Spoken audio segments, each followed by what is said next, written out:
for so long. About a year ago, I posted a video saying, I don't know if I'm ever going to find a job again because I had been looking for so long and no one had given me anything.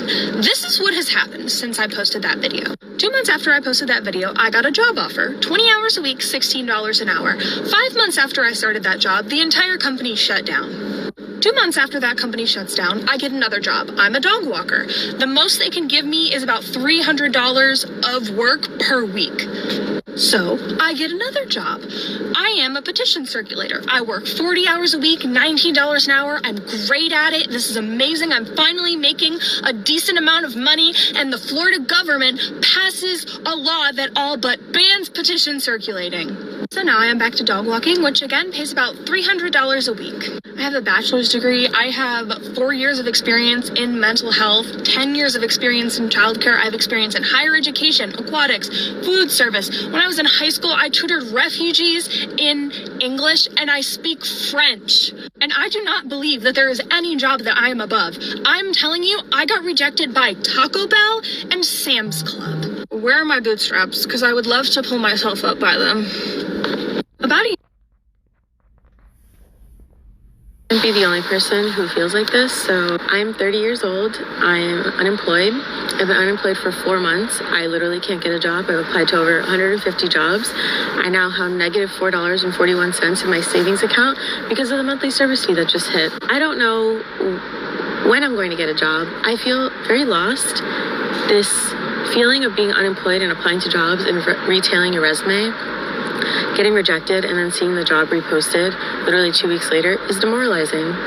And remembering that I am still worthy and I am still valuable has been very difficult. I left my last job because it was destroying my mental and physical health. I liked the job, but I just couldn't do it anymore.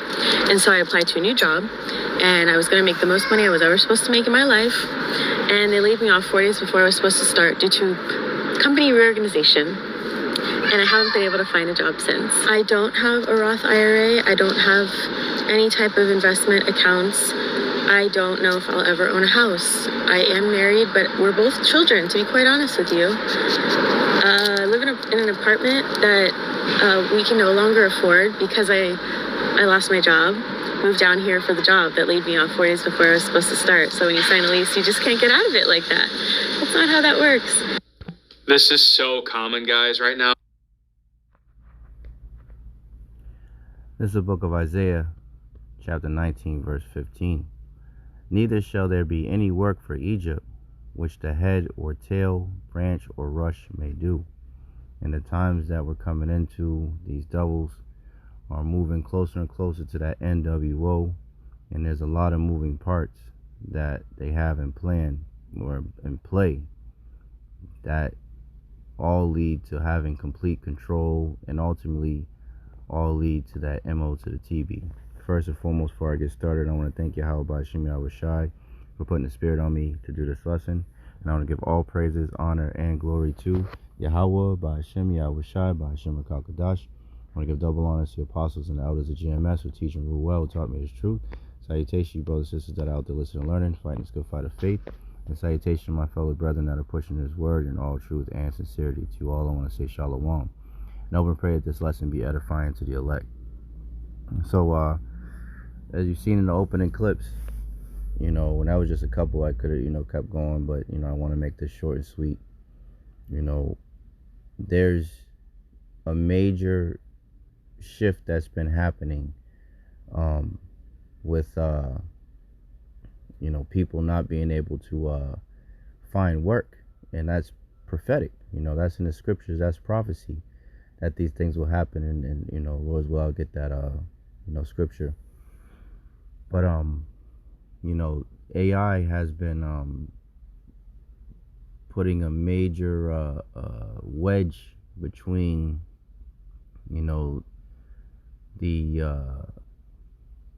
the citizens and the corporations, I'll say it that way, the working class and the CEOs of these, major companies that need people to work, because they're finding out that, well, these CEOs are leaning more on AI because it's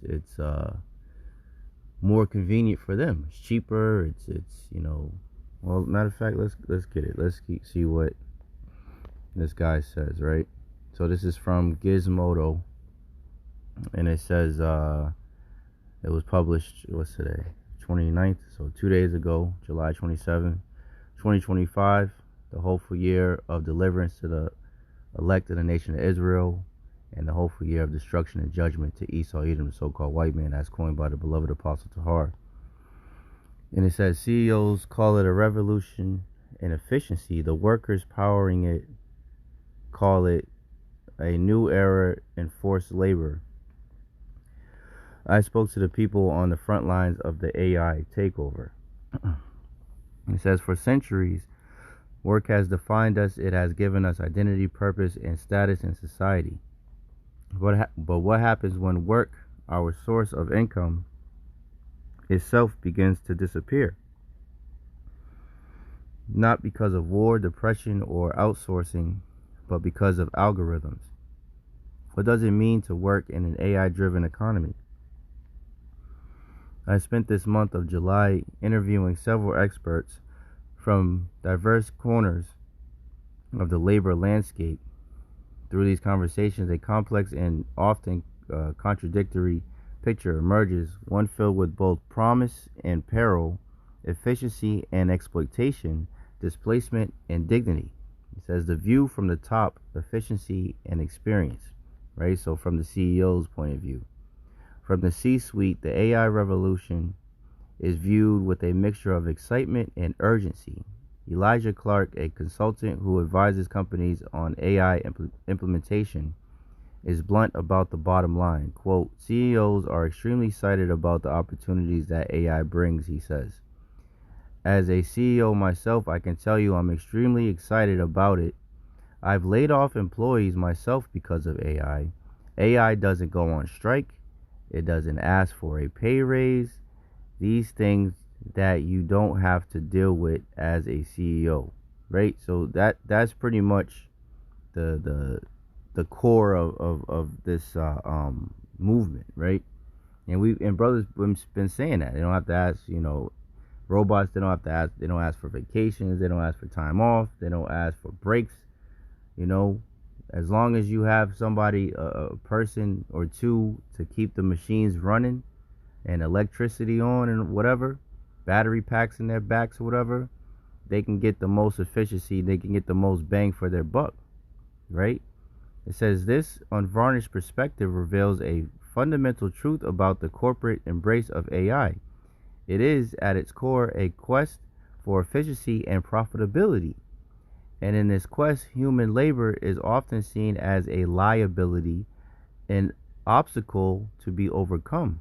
Clark recalls firing 27 out of 30 student workers in a sales enablement team he was leading. We can get done, quote, we can get done in less than a day, less than an hour, what they were taking a week to produce, he explains. In the area of efficiency, it made more sense to get rid of people, right? And this is where everything's going. And it's all really predicated on control. So let's get before I continue on, Ecclesiastes 12:3. In the day when the keepers of the house shall tremble, right? The keepers of the house are the economists. And the strong men shall bow themselves, and the grinders cease, right? The jobs, Jake, we always say we're on a grind. I'm out here grinding, working, right? The grinders cease because they are fewer and fewer jobs, right? Like the Edomite looking chick at the beginning said she can't even get a job at damn Taco Bell. And she got a damn bachelor's degree. That's the world that we're living in right now, man. And those that look out the windows be darkened. And that represents not seeing a future here, right? And it says, fourth verse, and the door shall be shut in the streets when the sound of the grinding is low, and he shall rise up at the voice of the bird, meaning representing early in the morning, right, when the birds are chirping, and all the daughters of music shall be brought low. And everybody knows music is trash, but point being, when the sound of the grinding is low, when there's fewer and fewer jobs for people, because these robots, these AI, are taking over all these different jobs because it's more cost effective and more efficient for these companies. So what are the people, the regular everyday citizens, supposed to do? So let's look at this real quick. Matter of fact, let's go straight to the video. So this is what Elon Musk said about a year ago. There will be fewer and fewer jobs that a robot cannot do better. Okay. What to do about mass unemployment? This is going to be a massive social challenge. And I think ultimately we will have to have some kind of universal basic income. I don't think we're going to have a choice. Universal basic income. Universal basic income, I think it's going to be necessary. So it means that unemployed people will be paid across the globe. Yeah. Because there is no job, machine robot is taking over. That's simply I don't want to be clear that these are not things that I think that I wish would happen. These are simply things that I think probably will happen. And since if my assessment is correct and they probably will happen, then we need to say, what are we going to do? There will be. Right. So he's saying that there has to be some kind of universal basic income because people still need money. But if there's no jobs for them to make money, where's the money going to come from? So this was published a couple of days ago as well from Newsweek. Countries testing a universal basic income in 2025. So we are here, man. We are indeed here. It says, as global wealth inequality deepens and automation threatens threatens to usher in a new form of technology-driven unemployment, many nations, from the wealthy and industrialized to the still developing, are providing a basic and unconditional financial floor for some of their citizens. Although no country has fully implemented a nationwide universal basic income UBI plan as of July 2025, some continue to experiment with pilot programs or targeted UBI-like versions known as Guaranteed Basic Income (GBI) to address either country-specific or universal issues. These vary in monetary sums, receipts, and intended purposes, but could all lay the groundwork for more widespread adoption in the future, softening the novelty of basic income programs and providing clarity on the fiscal implications of such radical alternatives to traditional welfare models. Right? So, and it goes on. So I looked up on where are we at? Okay, so I did that. I looked up on ChatGPT, right? And I said, what are the effects that universal basic income would have on society? It says, universal basic income, a policy proposal where the government provides regular, unconditional payments to all citizens, has a variety of potential effects on society, both positive and negative. Its impact depends heavily on the scale of the program, how it's funded, and existing economic and social conditions. Here's a breakdown of the main anticipated effects. It says, I'll just read the kind of quick through these. It says potential positive effects: reduction in poverty and inequality, provides a financial floor for everyone, helping lift people out of extreme poverty, can reduce income inequality by giving more to those with little to no income. Improve health and well-being, reduces stress associated with financial insecurity. People may make healthier lifestyle choices when they are not under the constant economic pressure. More freedom and flexibility. People may pursue education, training, caregiving, volunteering, or entrepreneurship without the constraint of immediate financial need. Increases bargaining power for workers, possibly improving job conditions. Simplified welfare system, boost to the economy, right? So there goes the negative effects.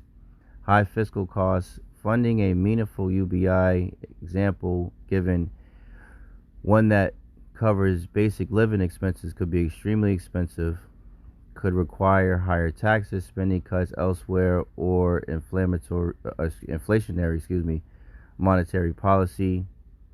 Reduce incentive to work for some people aren't going to want to work more because what's the point? That's the same thing with welfare. That's what been the problem. A lot of people are on welfare, and it wasn't the way that they framed it, I'll say it that way, is intent is to get people on their feet so they go back out to the workforce.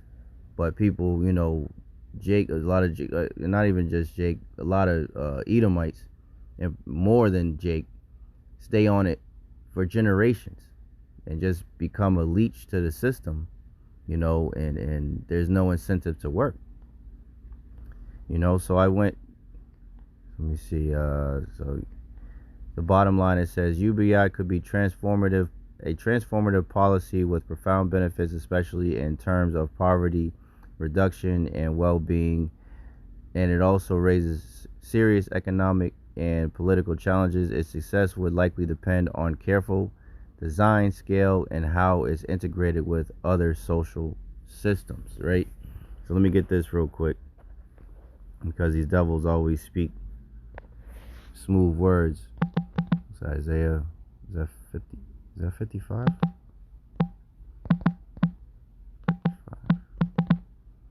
If I'm not mistaken. Let me see.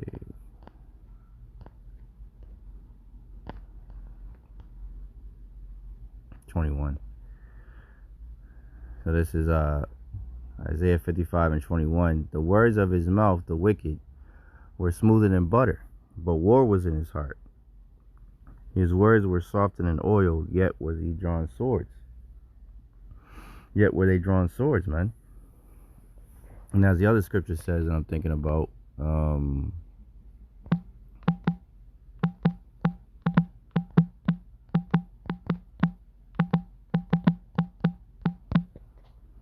Ecclesiasticus, let me go up.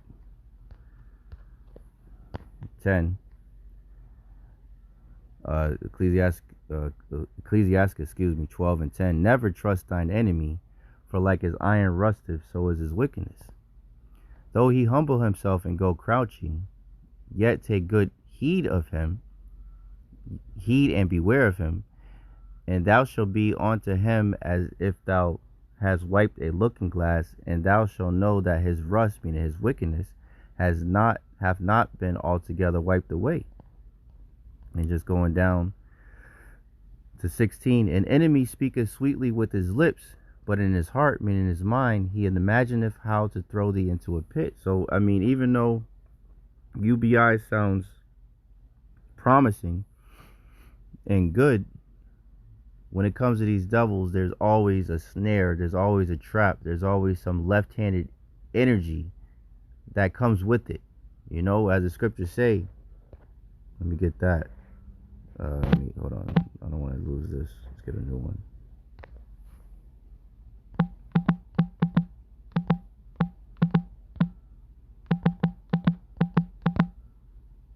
There's Ecclesiasticus 14 and 7. And if, let me see what I got. Ecclesiasticus 14 and 6. There is none worse than he that envieth himself, and this is a recompense of his wickedness. And if he doeth good, he doeth it unwillingly, and at the last he shall declare his wickedness. So if he does good, it wasn't on purpose, man. It was an accident if something good comes out of these devils, man. Because their whole way of thinking is to destroy.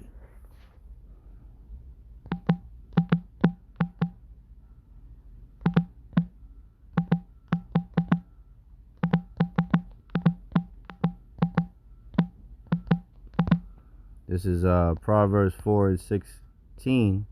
For they sleep not, except they have done mischief, and their sleep is taken away unless they cause some to fall. So that's the people that we're dealing with, man. This is the devil that the Bible speaks of, man. So where are we at?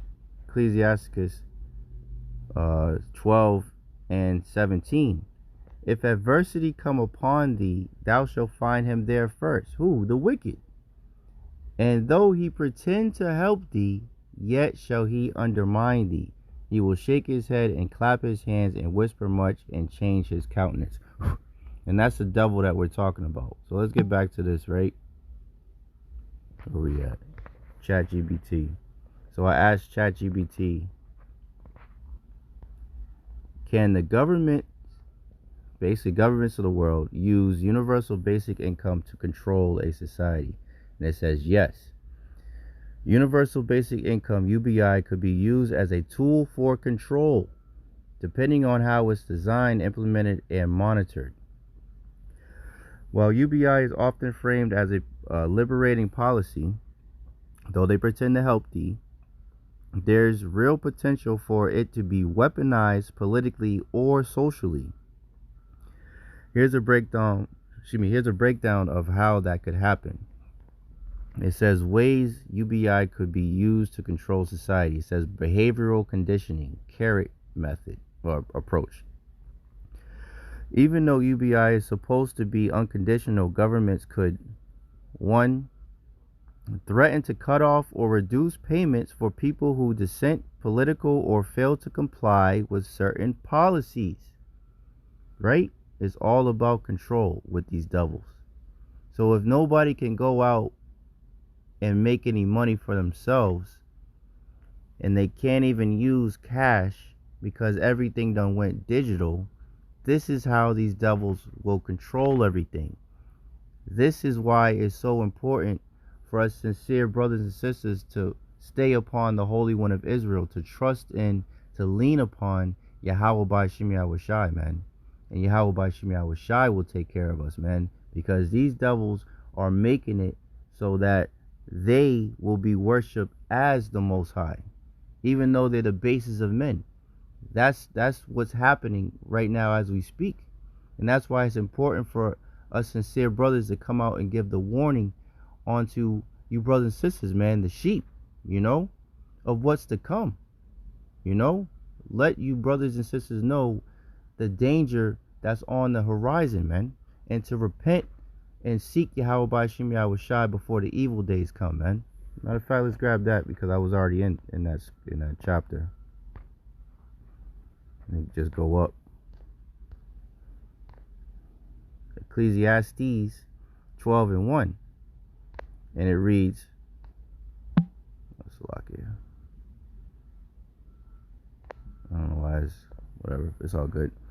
It says, remember now thy Creator in the days of thy youth, while the evil days come not, nor the years draw nigh, when thou shalt say, I have no pleasure in them. So remember your Creator, Yahawah Bahasham Yahawashi, before the evil days come, man.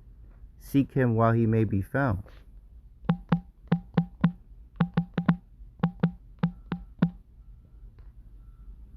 Isaiah 55 and 6. Seek ye the Lord while he may be found. Call ye upon him while he is near. And that's why we do these lessons, man, because these devils are coming down with great wrath because they know that they have but a short time. Revelation 12 and 12. So this is our second point. It says, tie UBI to behavioral nudges. Example given, requiring biometric registration. Hold on. Attendance at certain events or surveillance compliance. Right? So we can already see how this is all, correlating with that MO to the TB, that CHIP, that implantable rice device, man. Spoken about in Revelation 13 and 16 on down, man.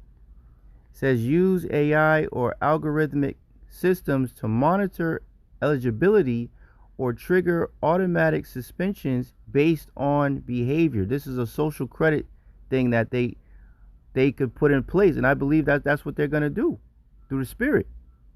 Surveillance infrastructure. If UBI is distributed digitally, example given through central bank digital currencies or blockchain-based wallets, right? Because we got Trump just passed the the Genius Act, right? pushing forth the stable coin, so everything's going digital. And Biden before that passed the digital infrastructure not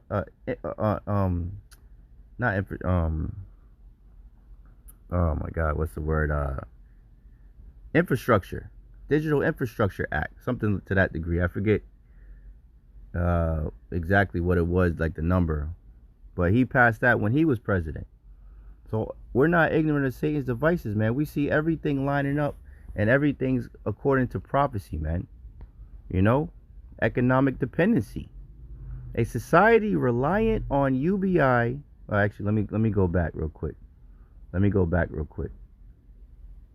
Surveillance infrastructure. If UBI is distributed digitally, right? It says monitored in real time to track spending habits and social behavior. Used to geofence usage. Example given. UBI can only be spent in approved regions or on approved grounds services linked with digital IDs. We constantly, for our sincere brothers that have been watching, see digital ID constantly spoken about, amplifying the ability to surveil and control population.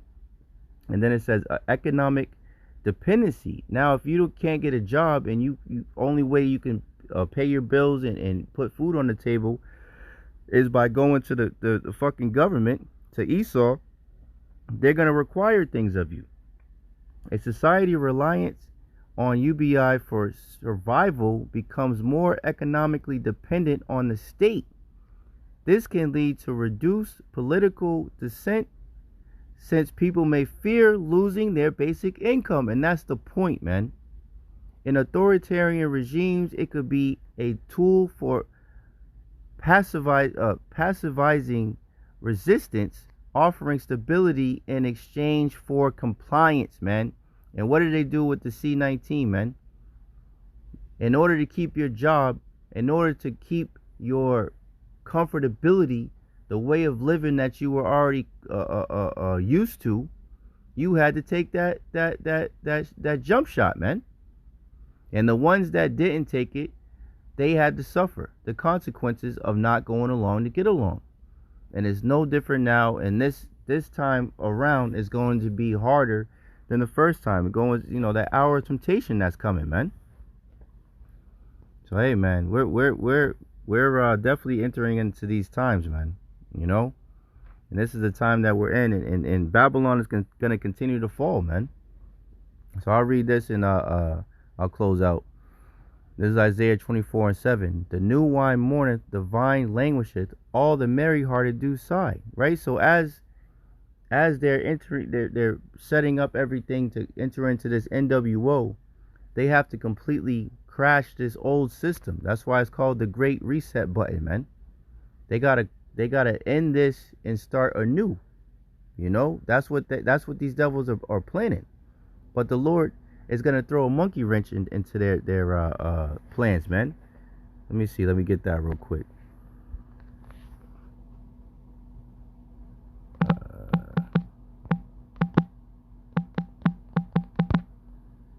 Job 5:12. Here we go, Con. 5:12. Job 5:12. He disappointed the devices of the crafty. Who's the crafty? Esau, Edom, the so-called white man, in particular the elites, so that their hands cannot perform their enterprise. And this is what they go into the NWO. He taketh the wise in their own craftiness, and the counsel of the froward is carried headlong. So these devils aren't going to be able to achieve their enterprise, man. The Lord's going to put a halt to that bullshit, man. But you Americans got to go through, this period as they break it down, break down society, man. Before they push forward towards that NWO, man. And this is the time that we're entering into where people are sad, people are depressed, suicide rates are going up, There's this division amongst the people between men and women, racial tensions going on, political tensions going on, Egyptian against Egyptian, man. All of these are prophetic. All praise to Yahawah Bahasham Yahawashi, because we are witnessing the downfall of our top enemy, Esau Edom, the self-proclaimed white man. Isaiah 24:8. The mirth of the tabret ceaseth, the noise of them that rejoice endeth. The joy of the harp ceases, man. This whole America is just fucking whack, man. Everything is the same. The recycled ass music. The sports are fucking garbage. Most of the time, it's already staged and shit. You know, all they do is keep remaking movies, remaking video games, making movies from video games. You know, it's played out, man. This place is fucking played out, and most people are starting to see it, man. Babylon is circling the drain, and it's almost out of here, man. Isaiah 24:9. They shall not drink wine with a song. Strong drink shall be bitter to them that drink it. The city of confusion is broken down. Every house is shut up, that no man may come in. And that's the times we're coming into, man. You know, complete chaos in the streets, man. Nobody's going to be working. There's going to be robots everywhere, drones delivering packages. And there's a video that I was trying to find, but Lord's will I could find it later. You know, but it showed, you know, animation of, they just showed people like in basically prisons. They had their little cubicle with their little fridge, a little bed, little tablet, and drones would deliver fucking their packages to them, their food or whatever, and the little police robots would go up and down the little sections, and robots would pick up the trash, and that was pretty much it, man. You know, that's what these devils want for everybody, man. You know, but Yahawah Bahasham Yahawashi got something special for these devils, man. But, you know, that's the time that we're coming into. You know, the jobs are leaving. More hell is soon to come, you know. But Yahawah Bahasham Yahawashi are going to take care of their elect, man. And we hope and pray that we're of that precious number.